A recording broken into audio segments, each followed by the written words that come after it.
Thank you, Maria. It's lovely to be with the Yarn Spinners. We had our first Cork Yarns in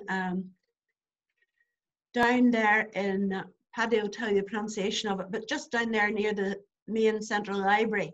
And it was a wonderful event. We Yarn Spinners have gone from strength to strength. Up here, we've still got Tullycarnet Yarn Spinners, we've got Lisburn, we've got Bangor, Causeway. So we're still going strong up here too. But I'll tell a story that some of you who are online tonight actually maybe heard me tell on Saturday night. I do a session on Saturday nights. But it's one of my favourite stories, and I actually heard it, the connections there on Cape Clear Island. A wonderful guy called Marcus Bale lives in Cork. He's from Argentina. And I had a workshop in Cape, and he told me this story. There was once a man who was travelling in a country that was strange to him. He was a tourist. These days, maybe even a backpacker, but he was wandering from place to place, taking in the strange sights, and he came upon a beautiful white picket fence, which surrounded a grassy hill.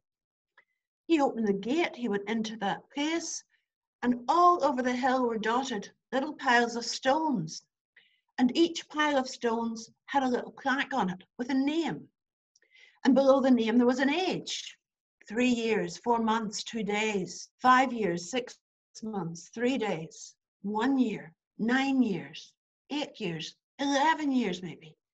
And he was horrified because he realized this must be a graveyard. And he came out shaking his head, wondering what tragedy had befallen the people there. When he came along the road, an old man was sitting with a big hat, and he said, "Excuse me, sir, are you from here?" The man said, "Yes." He said, "Can you tell me what has happened in this place?" And the man said, "What do you mean?" And he said, "Well, I've just been in." "Yes, but what's happened to all your children? Has there been a disaster? Has there been some plague that's taken all your little ones?" And he said, "What do you mean?" "Well, in all the graves, it was 2 years, 3 years, 7 years, 9 years. The oldest I saw was 11. Huh? The old man shook his head and smiled. And out from round his neck, he brought a string, and on that string was a little book. And he said, no. When we're born in this place, we're given one of these books. And as we go on our journey through life, whenever we have a special moment, we fall in love, a child is born. Time in the company of good friends, as we're doing tonight, well, we write that moment of time down in the book. And then finally, when it's time for us to leave this earth, we don't put on the stone the number of years we've been on it. No.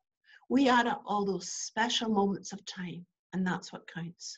So I say here, value, treasure these very special moments of time, and let's have them all added up. Thank you.